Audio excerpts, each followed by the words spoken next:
A treasure trove of over 3,000 years old, with extraterrestrial origins, was discovered in Spain. In 1963, a very interesting treasure trove was discovered in Alicante, Spain, called the Treasure of Villena.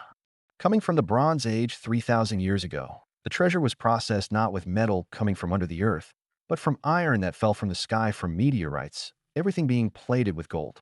The treasure, which consists of 66 objects, was analyzed in a paper published in 2024 and suggests that the technology and techniques of metalworking were much more advanced than previously thought. Determining the age of the artifacts has been somewhat difficult to do, due to two objects, a small hollow hemisphere, believed to be part of a scepter, and a bracelet. Both objects have what archaeologists have described as a ferrous appearance, meaning they appear to have been made of iron. In the Iberian Peninsula, where the treasure was discovered, the Iron Age, when terrestrial iron began to replace bronze, did not begin until 850 BC. The problem is that the artifacts in the treasure have been dated to between 1500 and 1200 BC. But iron, or from the Earth's crust, is not the only source of iron for processing. There are a number of pre-Iron Age iron artifacts in the world that were made from the remains of meteorites.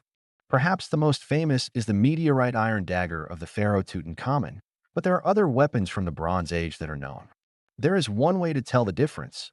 Iron from meteorites has a much higher nickel content than iron dug from the Earth's interior. The researchers obtained permission from the Municipal Archaeological Museum of Villena, which houses the treasure, to carefully test the two artifacts and determine how much nickel they contained. They carefully took samples of both artifacts and subjected the material to mass spectrometry analysis to determine their composition. Despite the high degree of corrosion, the results suggest that both objects were crafted from meteoritic iron and that they were made around the same time, dating to approximately 1400 to 1200 BC.